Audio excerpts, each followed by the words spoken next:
speaking English with other. It's just so embarrassing, Anna. I actually want to hide under this desk right now. Mike, that is a very heavy sigh. What is going on? You looked so happy when you walked in this morning. Did something happen? Yes, something happened. I just had the most awkward interaction of my life in the elevator. In the elevator? With who? With a tourist. He was a really nice guy. He asked me for a recommendation for a good place to eat dinner. Simple, right? That sounds like a perfect opportunity to practice your English. You know this city better than anyone. Exactly. That's what I thought. In my head, I had this perfect answer. I wanted to tell him about that amazing traditional restaurant by the river. I wanted to describe the authentic atmosphere, the spices, the magnificent view. I had all these beautiful, complex words in my brain. Okay. And what did you actually say? I said, go to river, food is good, big house. Oh, Mike. Good, big house. And I sounded like a 5-year-old. And the worst part is, as soon as he walked away, all the smart words came flooding back into my head. Atmosphere, cuisine, scenery. Why couldn't I say them when he was standing there? Do I have a memory problem? Am I just not smart enough? Mike, listen to me. Breathe. You do not have a memory problem, and you are definitely not stupid. It feels like it. It feels like my brain is broken. Your brain isn't broken. It is actually functioning exactly like a normal human brain. What you just experienced is the single most common frustration for language learners. It is the classic battle of, I know the word, but I just can't say it. So I am not alone? Absolutely not. I bet thousands of people watching us right now have felt exactly the same way. They study for years, they read books, they understand movies, but when they open their mouths, their mind goes blank. Yes, blank. That is the perfect word. It's like the connection between my brain and my mouth is cut off. Today, we're going to fix that connection. We're going to talk about why this happens, the science behind it, and most importantly, how to stop it. We're going to move your vocabulary from your quiet brain to your speaking mouth. That sounds exactly like what I need. I'm tired of feeling stuck inside my own head. I know the feeling. And before we dive into the solution, I want to say something to everyone watching who has felt that same embarrassment that Mike felt in the elevator. Yeah, please tell them not to give up. If you are tired of knowing the answers in your head but staying silent in real life, you have found your community. We're here to unlock your voice, so go ahead and click that subscribe button. Consider it your first step towards speaking as fluently as you think. Let's turn that passive knowledge into active confidence together. I love that. Speaking as fluently as you think. I'm ready to do that, Anna. Please tell me why this happens. Why is there a wall in my brain? Let's break it down. It starts with understanding something called the tip of the tongue phenomenon. Tip of the tongue. That is exactly what it feels like. It is so frustrating, Anna. It's like the word is right there, sitting on the edge of my lip, ready to jump out, but there is an invisible gate blocking it. I know the feeling well. In psychology, there is actually a fancy name for this.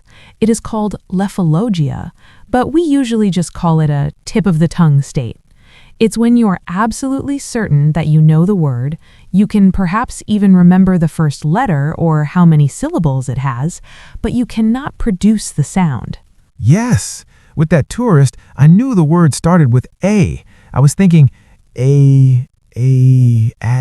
atmosphere, but my mouth just wouldn't cooperate. Does this mean my brain is getting old?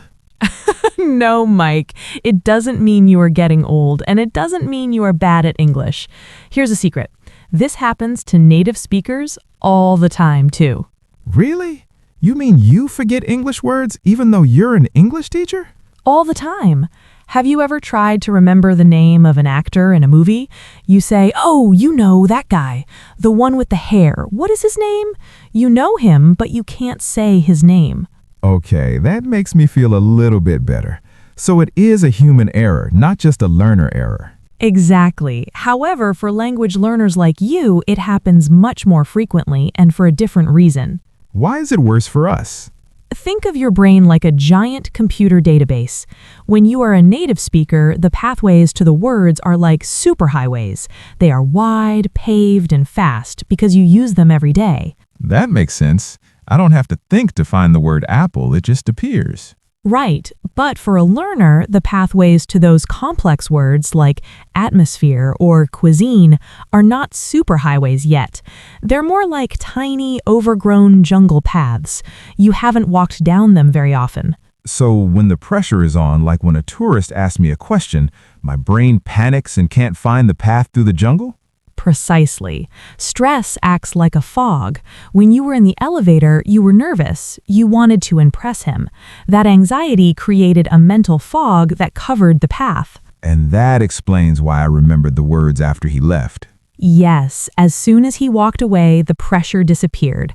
The fog lifted, and suddenly your brain said, "Oh, here is the path. The word is atmosphere." That is so cruel. My brain is pranking me. It feels cruel, but it is just biology. Your brain prioritizes survival over vocabulary. When you're nervous, your brain goes into fight or flight mode. It doesn't care about fancy adjectives. It just cares about basic survival. That is why you said big house instead of magnificent architecture. Big house is safe, easy, and stored in the front of your brain. Okay, so I am not stupid. I'm just stressed and my neural pathways are a bit rusty. Exactly. You have the information, Mike. You definitely have the vocabulary. The problem isn't storage. The problem is retrieval. Storage versus retrieval. I like that distinction. So how do we fix the retrieval system? How do I turn those jungle paths into superhighways? To do that, we have to understand the two different types of storage systems in your head.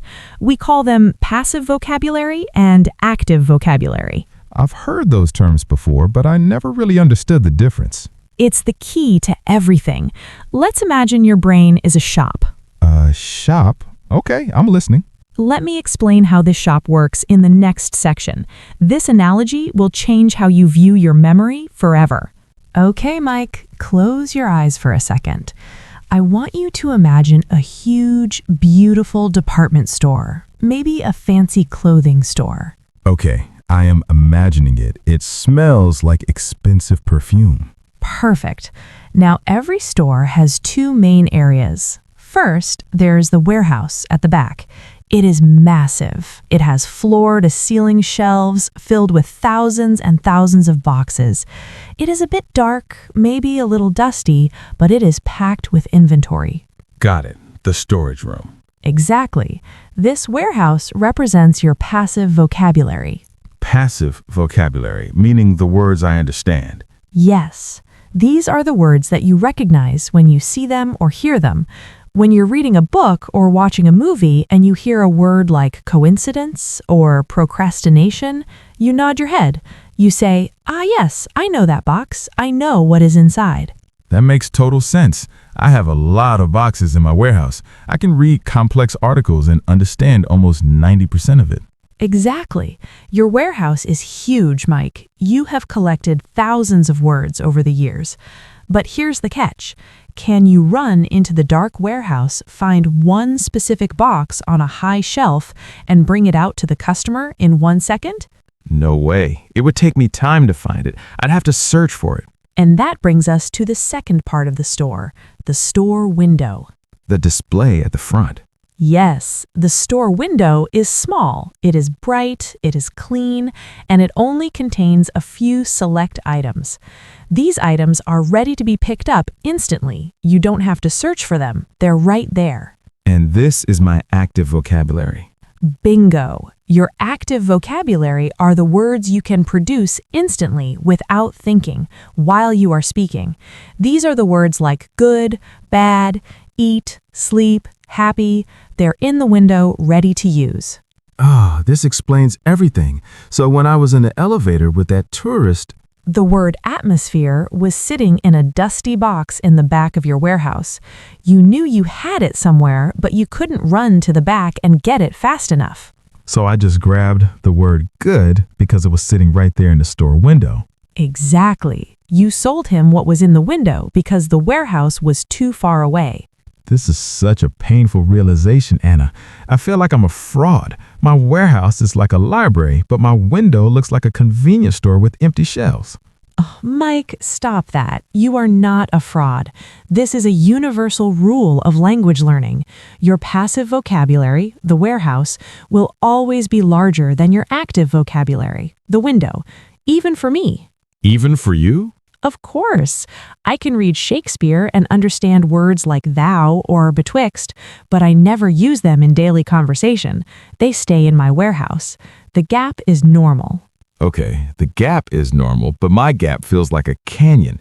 I understand 5,000 words, but I can only speak 500. It feels unbalanced. And that is the problem we need to solve. We don't need to add more boxes to your warehouse. You have enough boxes. We need to hire some workers to move those boxes from the dark back room into the bright front window. Yes, I need to restock the window. I want atmosphere and magnificent on display. But here's the mystery, Mike. Why is there a gap in the first place? Why doesn't the brain just put everything in the window automatically? I have no idea. Laziness? It's not laziness. It's about how you process information. It's the difference between input and output. Input and output. Okay, tell me more about that. Why does it matter?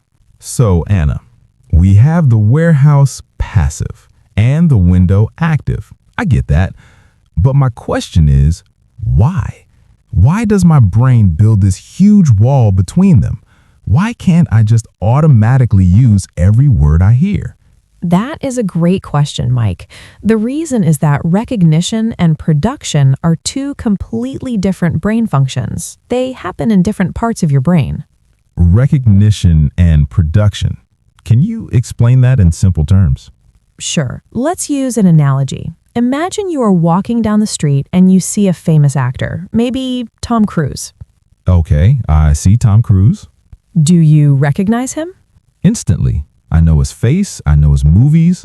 Right. That is recognition. It is passive. You didn't have to do any work. Your eyes saw the visual input and your brain said, match found. That is Tom Cruise. Okay, easy enough. Now, imagine I give you a blank piece of paper and a pencil, and I say, Mike, draw Tom Cruise's face exactly from memory. Oh no, that would be a disaster. I would draw a stick figure with a crooked nose. It wouldn't look like him at all. But you just said you know him. You recognize him instantly. Why can't you draw him? Because, well, I don't know the exact shape of his eyes or the curve of his chin. I recognize the whole picture, but I can't recreate the details. Bingo. That is exactly what happens with vocabulary. Listening and reading are like seeing Tom Cruise. You see the word atmosphere, you recognize the shape, and you understand the meaning. It requires very little energy. But speaking is like drawing Tom Cruise. Exactly. Speaking is production. You have to build the word from scratch. You have to remember the first letter, the vowel sounds, the rhythm, the intonation, and then physically move your tongue and lips to create it. It's a complex physical and mental act. Wow, I never looked at it that way. I always thought listening and speaking were two sides of the same coin. They are cousins, but they are not twins. And here's the biggest problem, Mike. How many people learn English? Well, we watch movies, we listen to podcasts like this one, we read books, we scroll through Instagram. Exactly. We consume. We spend 90% of our time on input. We spend hours and hours watching Netflix, which fills our warehouse. We get really good at recognizing Tom Cruise. But we spent almost zero time on output. Correct. How many hours a day do you spend actually speaking?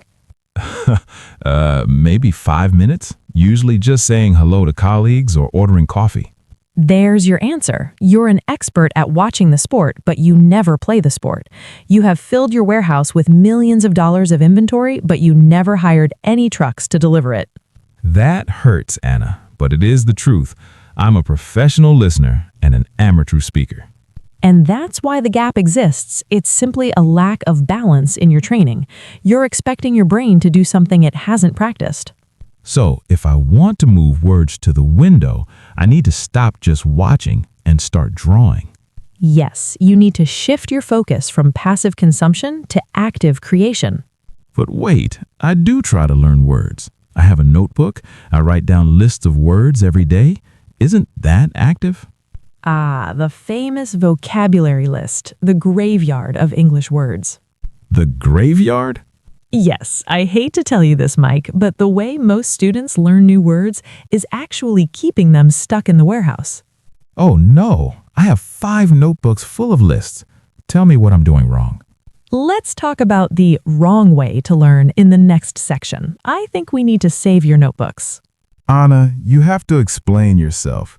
You called my vocabulary notebooks a graveyard. That is a very harsh description. I've spent hundreds of hours writing in those notebooks. Are you telling me I wasted my time? I am not saying you wasted your time, Mike. Writing is better than doing nothing. But I am saying that the method you were using is designed for passing a written exam, not for speaking in real life. Okay, well, let me describe my method. Maybe I am doing it right. Go ahead, walk me through your process. Okay, so I watch a movie, I hear a cool word like inevitable, I pause the movie, I open my notebook, I write inevitable on the left side, then I open Google Translate, look up the meaning in my native language, and write that on the right side. Inevitable equals tak terelakkan. Then I memorize it. And that is exactly the problem. You are creating a list of equations. Word A equals word B. Is that bad? That's how I learned math. But language is not math, Mike. In math, 2 plus 2 always equals 4. In language, words have personalities, they have moods, they have specific contexts where they live. Personalities? Words are just tools. No, they're not. Let me give you an example. You probably have the word reside in your notebook, right? It means to live somewhere. Yes, reside equals live. I memorized that. Okay, so if you meet a friend at a bar, would you say, "Hey bro, where do you reside?" No, that sounds weird. I would sound like a police officer or a robot. Where do you reside, citizen? Exactly, but according to your notebook, reside equals live. Your list tells you they're the same, but in real life, they're completely different. One is formal, one is casual. Your list stripped away all the personality and just left the raw definition. I see what you mean. My list gives me the definition, but it doesn't give me the vibe of the word. Correct. And there's a bigger problem. When you memorize English word equals native word, you're training your brain to translate. We talked about this, the translation trap. Yes. When you want to speak, your brain thinks of the concept in your native language first. Then it has to scan your list to find the English equivalent. That takes time. That is why you pause. That is why you stutter. It's like I have to go through a middleman to get to the English word. Exactly. You want a direct line. You want to see a situation and instantly have the English word pop up. You don't want to go through the filter of your mother tongue. Okay, so isolated lists are bad because they lack context and they force translation. But how else am I supposed to remember them?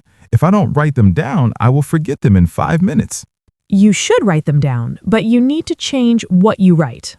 Think about it this way, Mike. Imagine a jigsaw puzzle. Okay. A single word on a list is like holding one single piece of a puzzle. It's blue, it has a weird shape, but if you don't look at the box, if you don't see the whole picture, you have no idea where that piece fits. And I'm just collecting thousands of puzzle pieces in a box without looking at the picture. Exactly. You have a bag of random pieces.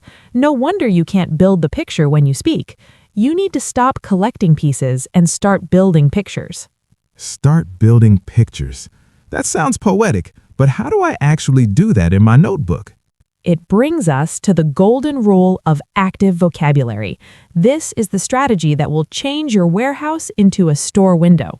I'm ready. Burn my old notebooks, Anna. Tell me the new rule. Keep the notebooks, but let's use them differently. It starts with the make a sentence rule. All right, Mike, are you ready to change your life? Here is the rule that will save your English speaking skills. It is called the make a sentence rule. I am listening. Is it complicated? It is incredibly simple, but almost no one does it. Here's the rule. Never write down a new word alone. You are forbidden from writing a single word on a page. Okay, so what do I write? Whenever you find a new word you want to learn, you must immediately write 3 different sentences using that word. And here's the secret sauce. The sentences must be about you. About me? Why? Because your brain is selfish, Mike. I'm serious. Your brain remembers things that are relevant to its survival and its life. It doesn't care about the boy ate the apple. It cares about I ate a delicious pizza last night. Okay, so I need to make it personal and repeat it 3 times. Exactly. Let's try it right now. Give me a word that is stuck in your passive vocabulary, a word you understand but never use. Okay, I have one. Overwhelmed. I hear it in movies all the time. I know it means feeling like you have too much pressure or too much to do, but I always just say I am busy or I am stressed. I never say overwhelmed. Perfect example. Busy is in your store window. Overwhelmed is in your warehouse. Let's move it. I want you to give me 3 sentences using the word overwhelmed. Go. Okay, sentence number 1. The man was overwhelmed by the work. Stop. Rejected. What? Why? That's a correct sentence. It is grammatically correct, but it is boring. Who is the man? I don't know him. You don't know him. Your brain will forget the sentence in 5 minutes. Make it about you, Mike. What makes you feel overwhelmed right now? Okay, real life. I have 500 unread emails in my inbox. I feel overwhelmed. Yes, that is excellent. Can you feel the difference? Yeah, actually, when I said it, I could visualize my inbox. I felt a little bit of that stress. That emotion is the glue. Emotion makes memory stick. Okay, give me sentence number 2. Change the context. Maybe something positive? Can you be overwhelmed by something good? Oh, good point. Let me think. Okay. When I saw all the nice comments on our last video, I was overwhelmed with gratitude. Beautiful. Overwhelmed with gratitude. That is a very advanced collocations. Now you're connecting the word to a happy memory. One more. Give me sentence number 3. Okay. I'm trying to cook dinner, clean the house, and learn English at the same time. I'm completely overwhelmed. Perfect. You just used the word in 3 different contexts: work stress, gratitude, and multitasking. It feels different, Anna. Before, overwhelmed was just a definition in my head. Now it feels like a tool I can use. Exactly. You just took that box off the high shelf in the warehouse, dusted it off, and put it right in the front window.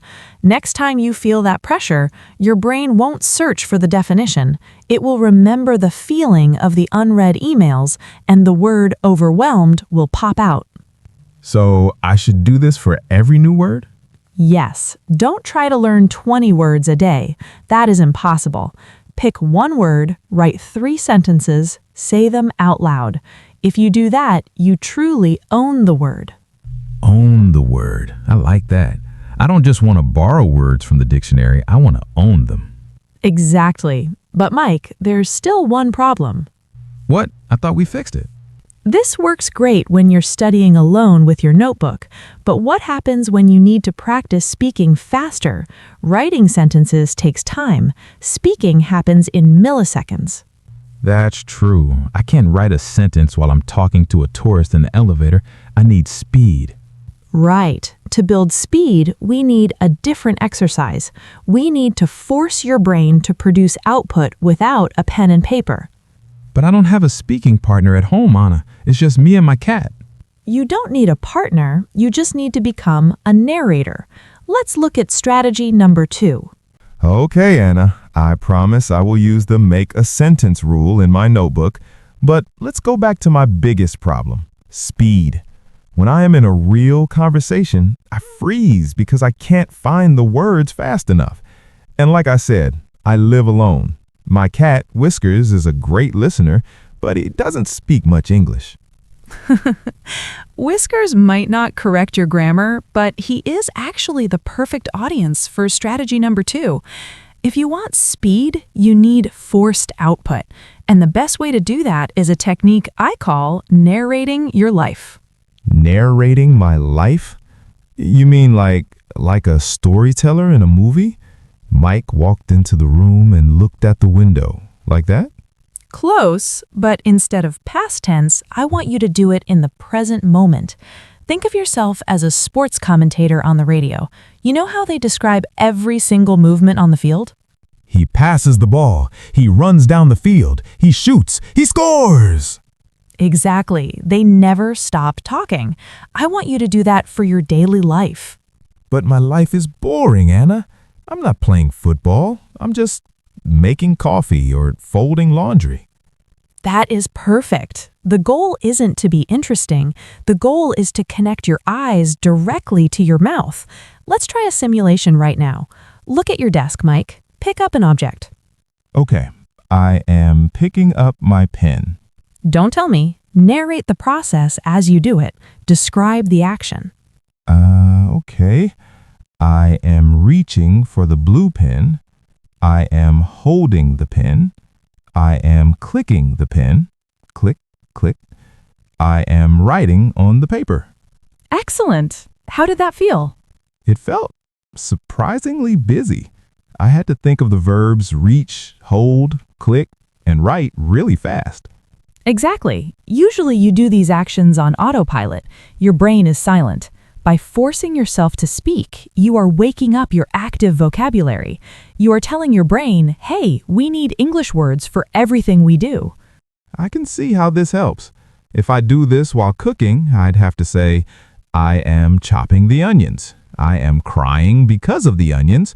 I am turning on the stove. Yes, and guess what will happen? Eventually, you will get stuck. You will reach for something, let's say a ladle, soup spoon, and you won't know the word. That's when I panic? No, that is when you learn. The moment you get stuck is the most valuable moment. You stop, you pull out your phone, you look up soup spoon in English. Ah, it's a ladle. Then you say the sentence again. I am stirring the soup with the ladle. Wow. Because I needed the word in that exact moment, I will probably remember it forever. Exactly. You are learning contextually, not from a random list. You are filling the gaps in your real life. But Anna, I have to be honest. If I walk around my house talking to myself, my neighbors are going to think I've lost my mind. I'll look crazy. Mike, would you rather look a little crazy in your own kitchen or look silent and awkward when you meet a foreigner? Oof, that is a good point. I'd rather be the crazy guy who speaks fluent English. Exactly. And you don't have to shout. You can whisper. You can do it in the shower. The shower is the best classroom in the world. No one can hear you. That's true. I do my best thinking in the shower. Also, this technique fixes the translation problem. When you look at an onion and immediately say, I am chopping the onion, there's no time to think in your native language. You are training your brain to go from image to English. It cuts out the middleman. Precisely. So here's my challenge to you. Pick one activity today, maybe washing the dishes. Do it entirely in English. Describe the bubbles, the water temperature, the plates. I will try it. I am scrubbing the dirty plate. The water is hot. I can do this. You absolutely can. It's simple, it's free, and you can do it anytime. This makes a lot of sense. We have the make a sentence rule for studying and narrating your life for speed.